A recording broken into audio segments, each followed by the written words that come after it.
आज हम लोग ऑर्गेनोमेटेलिक कंपाउंड्स का नोमेनक्लेचर देखेंगे। ऑर्गेनोमेटेलिक कंपाउंड्स का नाम कैसे लिखा जाता है। तो ज़्यादातर ऑर्गेनोमेटेलिक कंपाउंड्स जो होते हैं वो कोऑर्डिनेशन कंपाउंड्स ही होते हैं, जिनमें कम से कम एक मेटल और कार्बन के बीच में बॉन्ड होता है। तो इसलिए इनके नोमेनक्लेचर के लिए भी वही रूल्स फॉलो होते हैं जो कोऑर्डिनेशन कंपाउंड्स के लिए रूल्स फॉलो किए जाते हैं। कुछ एडिशनल रूल्स ऑर्गेनोमेटेलिक कंपाउंड्स का नाम लिखने के लिए अलग से हैं, उन्हीं रूल्स को हम लोग देखेंगे। बाकी उन्हीं रूल्स को ही फॉलो करेंगे जो कोऑर्डिनेशन कंपाउंड्स के लिए फॉलो किए जाते हैं। तो ऑर्गेनोमेटेलिक कंपाउंड्स में पहला जो कैटेगरी है, organometallic compounds containing alkyl and aryl groups. तो एल्काइल जैसे मिथाइल CH3, इथाइल CH3CH2 या CH3CH2CH2 प्रोपाइल, इस तरह से जो ग्रुप्स होते हैं एल्काइल ग्रुप्स, या एराइल ग्रुप्स जैसे C6H5 फिनाइल ग्रुप हो गया। तो इस तरह से जो अगर एल्काइल ग्रुप्स या एराइल ग्रुप्स जुड़े हुए हैं, तो ऐसे ऑर्गेनोमेटेलिक कंपाउंड्स अगर हैं जिनका कार्बन मेटल से जुड़ा हुआ है, तो उनके नोमेनक्लेचर के लिए कुछ नहीं है, सिंपल उनका नाम लिख दिया जाता है। जैसे CH3Li लिखा है तो इसका नाम हो जाएगा मिथाइल लिथियम, इसका नाम हो जाएगा मिथाइल लिथियम। इसी तरह से यहाँ पर है 2 इथाइल ग्रुप है और जिंक है, तो इसका नाम हो जाएगा di ethyl zinc, di ethyl zinc. यहाँ पर सिंपल इथाइल ग्रुप लगा हुआ, मैग्नीशियम और ब्रोमीन है, ग्रिग्नार्ड रिएजेंट है, तो इसका हो जाएगा एथिल मैग्नीशियम ब्रोमाइड, तो इसका नाम हो जाएगा इथाइल मैग्नीशियम ब्रोमाइड। ठीक है, यहाँ पर ये इथाइल के जो फेनिल हो गया है मैग्नीशियम क्लोराइड, तो इसका नाम हो जाएगा फेनिल मैग्नीशियम क्लोराइड। तो इस तरह से जो एल्काइल और एल्काइल ग्रुप वाले ऑर्गेनोमेटेलिक कंपाउंड्स होते हैं उनके नोमेनक्लेचर के लिए कोई ज़्यादा रूल्स नहीं है। हाँ, इसमें जो नाम हम बता रहे हैं एल्काइल और एराइल्स लिखने का, जैसे CH3 को मेथिल लिख रहे हैं, ये इनका सब्स्टिट्यूटिव नेम है। एक दूसरा भी नाम इनका होता है, अगर सब्स्टिट्यूटिव नेम की जगह पे हम इसको इनका एडिटिव नेम लिखें, एडिटिव नेम, तो इनका नाम बदल जाएगा। और अभी जो हम लोग एल्काइल और मिथाइल नेम पढ़ रहे थे, क्या हो गया था, ये सब्स्टिट्यूटिव नेम था। तो सब्स्टिट्यूटिव नेम में CH3 को क्या बोलेंगे, मेथिल। लेकिन अगर ये एडिटिव नेम्स इनका हम लिखेंगे, तो इसका अगर ये कॉम्प्लेक्स में यानी कि ऑर्गेनोमेटेलिक कंपाउंड्स में जाएगा, तो इसका नाम हो जाएगा मिथेनाइडो। और इसी तरह से एथिल है तो इसका इथेनाइडो हो जाएगा, और सिंपल नेम एथिल रहेगा। तो दोनों में से कोई भी नाम लिख सकते हैं, सब्स्टिट्यूटिव नेम या एडिटिव नेम। जनरली हम लोग सब्स्टिट्यूटिव नेम को ही फॉलो करते हैं, तो उसी हिसाब से इनका नाम दिया गया है। जैसे मान लीजिए कि अगर CH3Li को हम एडिटिव नेम से देखें, तो इसका क्या नाम हो जाएगा, CH3Li। तो CH3 को क्या बोलेंगे, मेथेनाइडो, और लिथियम, तो इसका नाम हो जाएगा, मेथेनाइडो नहीं हो गया, सिंपल कंपाउंड है, तो इसका हो जाएगा लिथियम मिथेनाइड। ये चूंकि कोऑर्डिनेशन कंपाउंड्स के फॉर्म में नहीं है, तो इसका नाम हो जाएगा लिथियम मिथेनाइड। तो इस तरह से इनका एडिटिव या सब्स्टिट्यूटिव नाम हम लिख सकते हैं। तो ज़्यादातर हम सब्स्टिट्यूटिव नोमेनक्लेचर को ही फॉलो करेंगे आगे के एग्जाम्पल्स में भी। दूसरा कैटेगरी कोऑर्डिनेशन कंपाउंड्स का, जो दूसरा कैटेगरी है वो है coordinated to metal named as radical. अगर यही एल्काइल ग्रुप, यहाँ पर तो सिंपली मेटल से जुड़ा हुआ था, अगर ये एल्किल ग्रुप मेटल से कोऑर्डिनेटेड हूं, तो फिर इनका नाम कैसे लिखते हैं। तो इनका नाम लिखने के लिए ये जो एराइल या यहाँ पे एल्काइल ग्रुप्स लगा हुआ है, उस एल्काइल या एराइल ग्रुप्स को एज सच कॉम्प्लेक्स के फॉर्म में लिख देते हैं। जैसे ये एक एग्जाम्पल दिया हुआ है, पोटेशियम है, फिर ये बोरान आइटम है, और 4 फेनिल ग्रुप लगा हुआ है, तो इसका नाम क्या हो जाएगा, पोटेशियम टेट्राफेनिल बोरेट। इसका नाम हो जाएगा पोटेशियम फेनिल ग्रुप 4 बार है तो टेट्रा फेनिल बोरेट, ये इसका नाम हो जाएगा कॉम्प्लेक्स के फॉर्म में। अब बोरेट है, बोरान का ऑक्सीडेशन नंबर हम लिख सकते हैं, बोरान का ऑक्सीडेशन नंबर निकालेंगे। अगर ऑक्सीडेशन नंबर मेथड से इसको हम देख रहे हैं तो क्या हो जाएगा, जो फेनिल या एल्काइल ग्रुप होता है वो जब कोऑर्डिनेटेड फॉर्म में होता है तो उसको -1 माना जाता है। तो इस तरह से यहाँ पर 4 फेनिल का 4 माइनस हो जाएगा और इधर 1 प्लस है, यहाँ 1 माइनस है, तो यहाँ 1 माइनस कब आएगा, क्योंकि ये 4 माइनस है तो बोरान पर कितना हो जाएगा ऑक्सीडेशन नंबर 3 हो जाएगा, तो इसका ऑक्सीडेशन नंबर 3 हो जाएगा। ऐसे इनका जो नाम लिखते हैं इसके लिए एक दूसरा तरीका, ये कन्फ्यूजिंग होता है मेटल का ऑक्सीडेशन नंबर, जो सेंट्रल एटम है उसका ऑक्सीडेशन नंबर निकालने के लिए, तो इसके लिए इसका नाम ऐसे लिख देते हैं, ज़्यादा सही रहता है ये। तो पोटेशियम तो पोटेशियम ही रहेगा, पोटेशियम। अब यहाँ पर फेनिल 4 है तो ये रहेगा टेट्रा फेनिल, पोटेशियम टेट्राफेनिल, और बोरेट, बोरेट, और यहाँ पर लिख देंगे 1 माइनस। 1 माइनस क्या दिख रहा है, इस जो ये कोऑर्डिनेशन पार्ट है, इस कोऑर्डिनेशन पार्ट पर एक नेगेटिव चार्ज है, इसी कोऑर्डिनेशन पार्ट के एक नेगेटिव चार्ज को यहाँ पर 1 माइनस के रूप में लिखा जा रहा है, तो इस तरह से इसका ये नाम हो जाएगा पोटेशियम टेट्राफेनिल बोरेट 1 माइनस। ये 1 माइनस ये बता रहा है कि टेट्राफेनिल बोरेट वाला जो पार्ट है उस पर एक नेगेटिव चार्ज है, क्योंकि पोटेशियम पर एक पॉजिटिव चार्ज है, तो ये इसका नाम हो जाएगा। इसी तरह से ये दूसरा देखते हैं ना, इसका एंटीमनी का एक कॉम्प्लेक्स है, ऑर्गेनोमेटेलिक कंपाउंड्स है, तो यहाँ पर भी क्या, पोटेशियम तो कोऑर्डिनेशन स्फीयर के बाहर है तो एक पर एक प्लस होगा और इस कोऑर्डिनेशन स्फीयर पर कितना होगा, एक नेगेटिव होगा, तो पोटेशियम का नाम तो यही लिखेंगे, तो ये हो जाएगा पोटेशियम।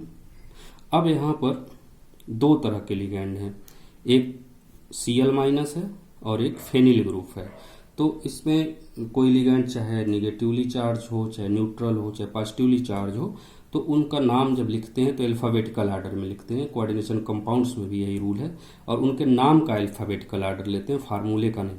तो क्लोरीन का क्लोराइड के रूप में है तो इसका नाम क्लोरो या क्लोराइडो हो जाएगा, तो C से शुरू होगा, और C6H5 का नाम किससे शुरू होगा, फेनिल, तो P से शुरू हो जाएगा। तो किसको पहले लेंगे, पहले क्लोराइडो लिखेंगे और फिर फेनिल लिखेंगे, और क्लोराइडो 5 बार है तो क्या लिखेंगे, पेंटा क्लोराइडो, पेंटा क्लोराइडो या क्लोरो, फिर फेनिल,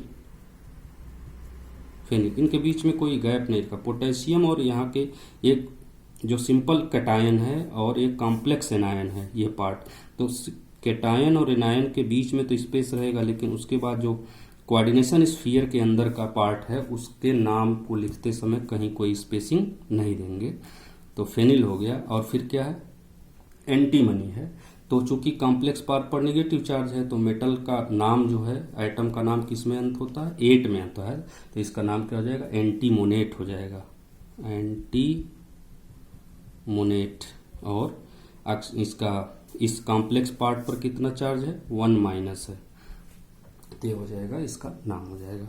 इसी तरह से ये देखें, जिसे साल्ट इसको बोलते हैं जनरल नाम, तो इसका नॉमेनक्लेचर आप करेंगे तो पोटेशियम, ठीक है, ये कैटायन पार्ट हो गया, सिंपल है, और ये कॉम्प्लेक्स पार्ट, कॉम्प्लेक्स पार्ट का जो नाम है वो एक ही एक शब्द जैसा होगा, कोई गैप नहीं होगा। इसमें भी देखिए 2 तरह का लिगैंड है, एक क्लोराइडो या क्लोरो, और दूसरा ये C2H4 इथाइलिन मालिक्यूल है या इथीन मालिक्यूल है, ये न्यूट्रल होगा। तो नाम लिखने में हमें न्यूट्रल और नेगेटिव नहीं देखना है, बस नाम देखना है उसका क्या है, क्या क्लोराइडो और इथाइलिन, तो C पहले आएगा तो पहले क्या निकलेंगे, क्लोराइडो, तो कितना क्लोरीन है, ट्राई क्लोराइडो या क्लोरो, ट्राई क्लोरो, और फिर क्या हो जाएगा, इथाइलिन लगा हुआ है तो इथाइलिन, ट्राई क्लोरो इथाइलिन या इथीन आप लिख सकते हैं। और फिर क्या है, एटम कौन सा है, मेटल प्लेटिनम है। और लेकिन चूंकि कॉम्प्लेक्स पार्ट पर निगेटिव है तो मेटल कैसे खत्म हो जाएगा, 8 में खत्म हो जाएगा। तो प्लेटिनम को क्या हो जाएगा, प्लेटिनेट, प्लेटिनेट ये हो जाएगा।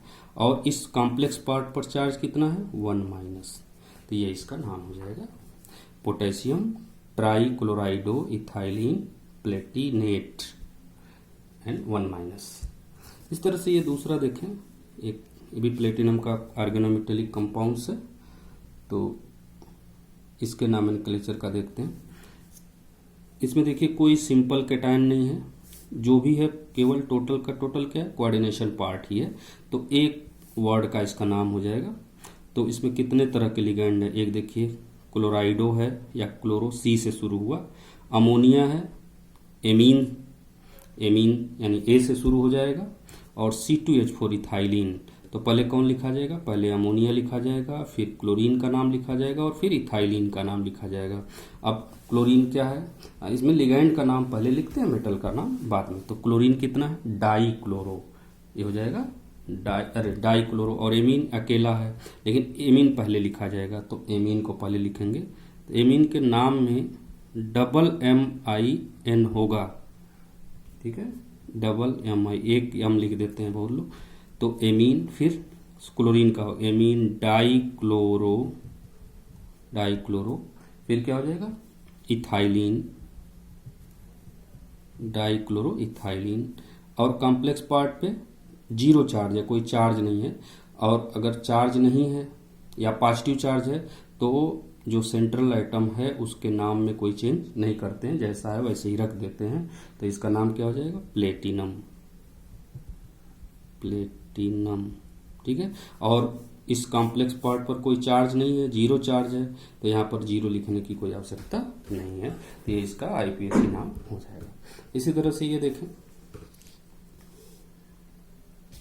पोटेशियम, इस पर एक प्लस होगा और यहाँ एक माइनस हो जाएगा। तो इसका नाम क्या हो जाएगा, देखिए बहुत सिंपल है, पोटेशियम, पोटेशियम। और मिथाइल ग्रुप 4 है तो क्या हो जाएगा, टेट्रामिथाइल, टेट्रामिथाइल। फिर बोरान है, लेकिन कॉम्प्लेक्स पार्ट पर निगेटिव चार्ज है, तो बोरान किसमें होगा, बोरेट हो जाएगा, तो हो जाएगा बोरेट। और इस पार्ट पर माइनस है क्या, 1- हो जाएगा। तो ये इसका IUPAC नाम हो जाएगा। तो इस तरह से एल्काइल और एराइल ग्रुप जिस ऑर्गेनोमेटेलिक कंपाउंड्स लगे हैं तो उनके नाम में कोई खास चेंज नहीं करते हैं, ऐसा सच उनको रख देते हैं।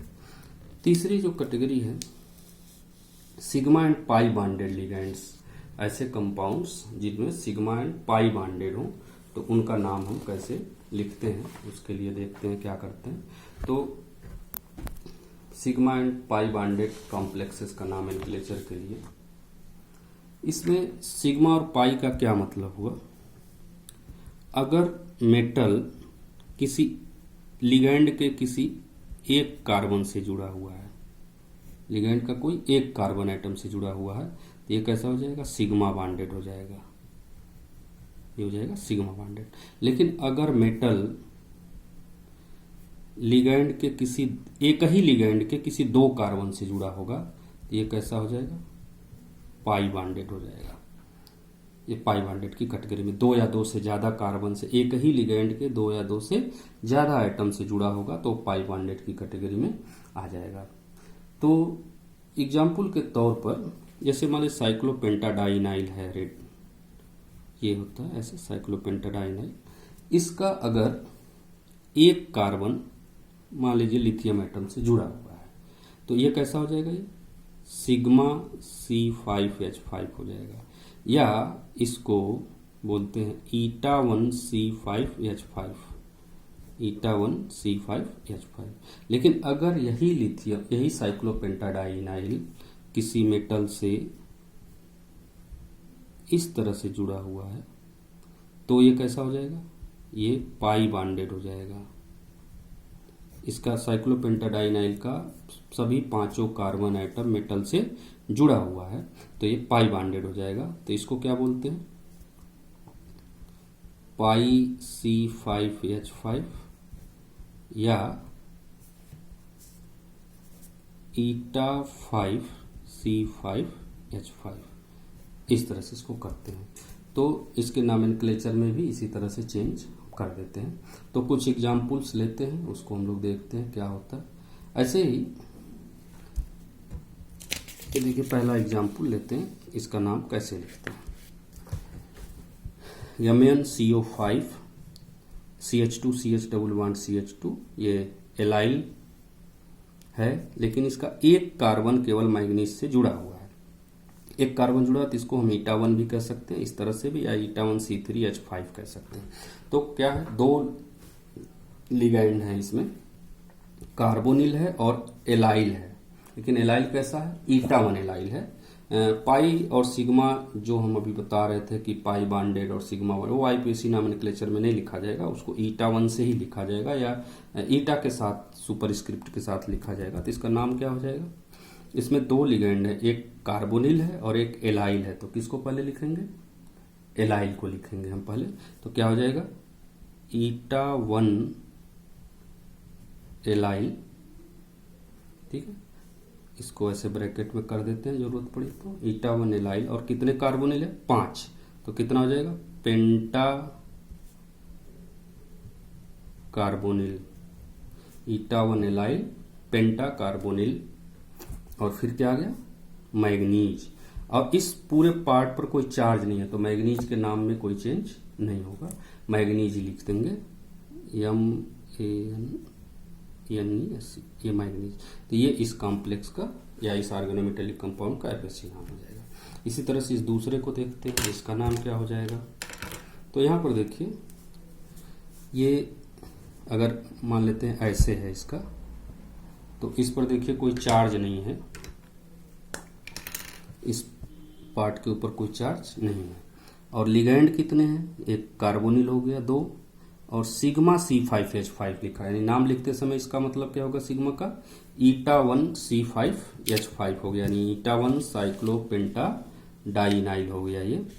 और यहाँ पर पाई C5H5 हो गया, तो ये क्या होगा, ये ईटा 5 है, और ये कैसा हो जाएगा, ईटा 1 हो जाएगा, और इसका नाम क्या हो जाएगा, कार्बोनिल हो जाएगा। तो क्या करें, 3 लिगैंड है हमारे पास, साइक्लोपेंटाडाइनाइल, तो ये CY से शुरू होगा, और एक कार्बोनिल CA से शुरू होगा। तो पहले कौन लिखा जाएगा, कार्बोनिल लिखा जाएगा। तो कार्बोनिल लिखेंगे तो इसका नाम कैसे लिखेंगे, 2 कार्बोनिल है, तो क्या हो जाएगा इसका, डाई कार्बोनिल, डाई कार्बोनिल, ठीक है। अब यहाँ से ये साइक्लोपेंटाडाइनाइल है, तो पहले ईटा 1 को लिख लें, तो ब्रैकेट लगा लेंगे बिना स्पेस के, ईटा 1 डैश, फिर साइक्लोपेंटा डाइइनाइल, और फिर क्या हो जाएगा, एक और लिगैंड है, क्या है, ईटा 5, पाई वाला जो ईटा 5, साइक्लोपेंटा डाइइनाइल, ब्रैकेट क्लोज कर दीजिए, और फिर क्या हो जाएगा, आयरन, ठीक है। और इसके ऊपर चार्ज कुछ है नहीं, तो उसको लिखने की कोई जरूरत नहीं है। तो ये इसका नाम हो जाएगा इस कॉम्प्लेक्स का। ऐसे ये दूसरा नाम देखते हैं, अभी तक ये बहुत सिंपल है ये। तो इसमें देखिए 2 लिगैंड्स हैं, एक कार्बोनिल 4, यानी टेट्रा कार्बोनिल। अच्छा, जो ट्राई टेट्रा डाई लगा रहे हैं ये अल्फाबेटिकल ऑर्डर में नहीं लिया जाएगा, सिर्फ कार्बोनिल का C, और ये पाई C5H5, यानी कि कैसा है, ये ईटा 5 C5H5 है, और ये तो कार्बोनिल है। तो इसका नाम कैसे लिखेंगे, क्या हो जाएगा, पहले किसको लिखेंगे, कार्बोनिल को, तो क्या हो जाएगा, टेट्रा कार्बोनिल, टेट्रा कार्बोनिल। और फिर क्या लिखेंगे, ईटा 5 डैश साइक्लोपेंटा डाइइनाइल, ये ब्रैकेट क्लोज कर दीजिए। और क्या है, आयरन है, इन आयरन 2 है यहाँ पर, तो क्या लिख देंगे, डाई आयरन लिख देंगे, यहाँ पर हो जाएगा डाई IRON। और ऑक्सीडेशन इस पे पूरे पे चार्ज क्या है, 0 है, तो यहाँ पर फिर कोई लिखने की जरूरत नहीं है, तो ये इसका नाम हो जाएगा। इसी तरह से ये एक और एग्जाम्पल देख लेते हैं, रेनियम का है। रेनियम हाइड्रोजन है, ये हाइड्रोजन लिगेंड जो है ये हाइड्राइड होगा, तो इसका नाम क्या हो जाएगा, कॉम्प्लेक्स में हाइड्राइडो हो जाएगा। और यहाँ पर फिर देखिए C5H5 आ जा रहा है, और पाई है तो ये भी कैसा होगा, ईटा 5 होगा, यहाँ पर फिर से ईटा 5 है। और ये कैसा है, हाइड्राइडो, ये एक्चुअली किस में होगा, H- होगा, और ये पूरे पे चार्ज क्या होगा, 0 होगा। तो रेनियम पर ऑक्सीडेशन नंबर क्या हो गया होगा, +1, क्योंकि ये तो न्यूट्रल लिगैंड है। तो इसका नाम क्या हो जाएगा, यहाँ भी 2 लिगैंड हो गए, एक साइक्लोपेंटाडाइनाइल, तो ये C से शुरू हो रहा है, ये हाइड्राइडो है, तो पहले किसको लिखेंगे, साइक्लोपेंटाडाइनाइल। लेकिन कितनी बार है ये, 2 बार है। अच्छा ये एक चीज यहाँ पर एक गलत हो गया, ये ऊपर वाले एग्जाम्पल में ये ईटा 5 साइक्लोपेंटाडाइनाइल 2 बार आया हुआ है, तो इसके पहले जो है यहाँ पर 20 लगा दिया जाता है 2 बार आने के लिए, तो 20 ईटा 5 साइक्लोपेंटाडाइनाइल डाई आयरन हो जाएगा ये यहाँ पर। तो ये 20 ब्रैकेट लगा देंगे, फिर ईटा 5 साइक्लोपेंटाडाइनाइल ब्रैकेट क्लोज कर दीजिए, और H है, H- के रूप में है, तो ये हो जाएगा हाइड्राइडो, और फिर क्या है, रेनियम।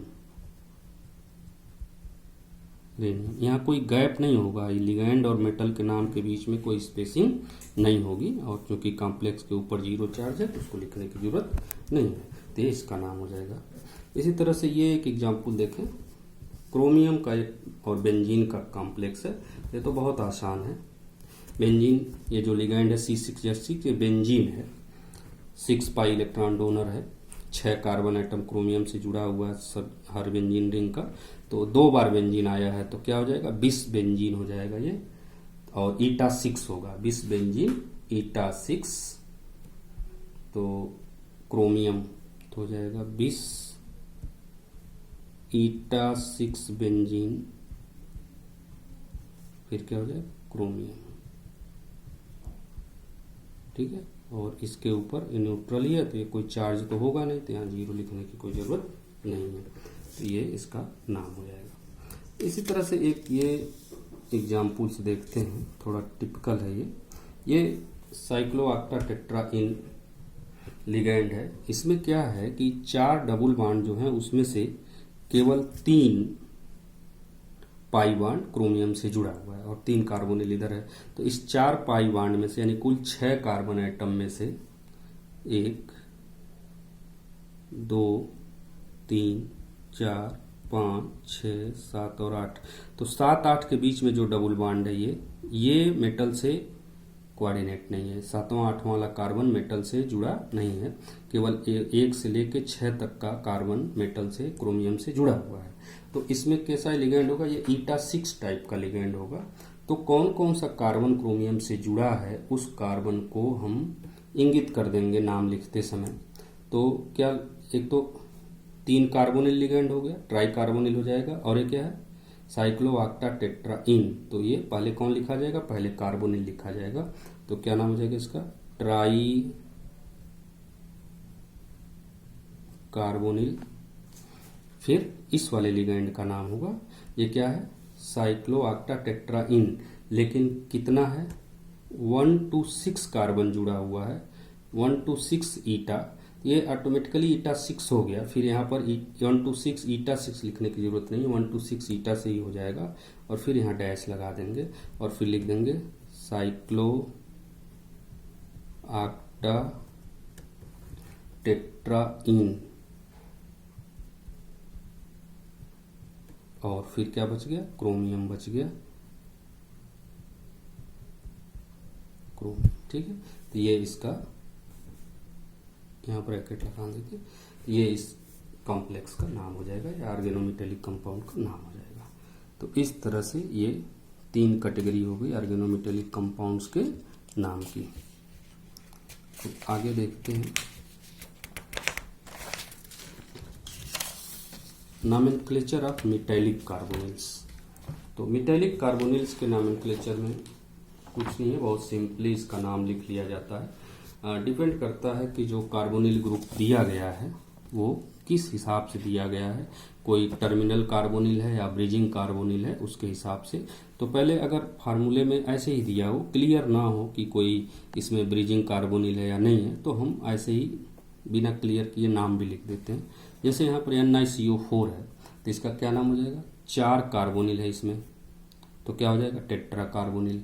और क्या हो जाएगा, निकिल, तो इसका नाम हो जाएगा tetra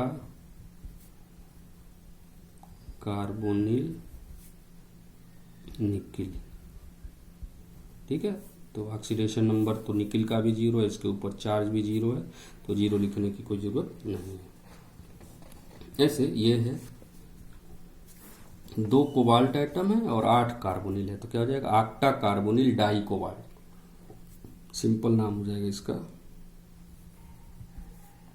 octa carbonyl di cobalt, ये इसका डाई कोबाल्ट इसका नाम हो जाएगा। यहाँ पर क्या हो जाएगा, 9 कार्बोनिल है, तो इसके लिए नोना कार्बोनिल हो जाएगा,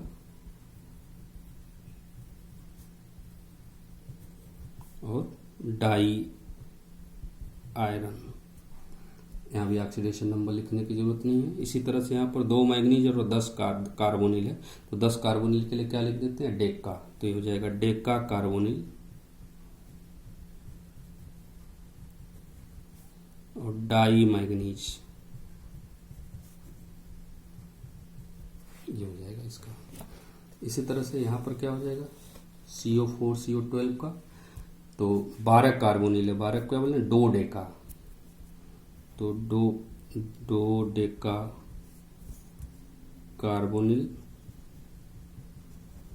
फिर क्या हो जाएगा, टेट्रा कोबाल्ट हो जाएगा, टेट्रा कोबाल्ट, ये इसका नाम हो जाएगा। अच्छा, यहाँ पर देखिए मैग्नीज 5 कार्बोनिल है और 1 इथाइलिन है, तो किसको पहले लिखेंगे, कार्बोनिल को पहले लिखेंगे और इथाइलिन को बाद में लिखेंगे, तो क्या हो जाएगा, पेंटा कार्बोनिल, फिर इथाइलिन या इथाइलिन मैग्नीज, ये इसका नाम हो जाएगा। यहाँ क्या हो जाएगा, तो बहुत ईजी है, हेक्सा कार्बोनिल, ये ऐसे है, अगर ऐसा हो एक निगेटिव चार्ज इस पर लिख दें, तब क्या हो जाएगा, 6 कार्बोनिल है, तो 6 कार्बोनिल को क्या लिखेंगे, हेक्सा कार्बोनिल, वैनेडियम है लेकिन निगेटिव चार्ज है कॉम्प्लेक्स के ऊपर, तो क्या हो जाएगा, वैनेडेट, VANADATE, और इस पर एक चार्ज है तो क्या हो जाएगा, 1 माइनस हो जाएगा, तो ये इसका नाम हो जाएगा। तो अभी तक ये नॉमेनक्लेचर जो भी हम लोग देखे हैं, उसमें कहीं पे भी अभी ब्रिजिंग लिगेंड्स नहीं आया हुआ है या मेटल मेटल बॉन्ड्स नहीं है। तो अगर कहीं ऐसा लिगेंड आता है जो ब्रिजिंग हो या उस कॉम्प्लेक्स के अंदर, उस ऑर्गेनोमेटेलिक कंपाउंड्स के अंदर मेटल मेटल बॉन्ड्स हो, तो उसका नॉमेनक्लेचर हम लोग अगले पार्ट में देखेंगे। अभी ये सिंपल कंपाउंड्स के नॉमेनक्लेचर में इतना ही। Thank you.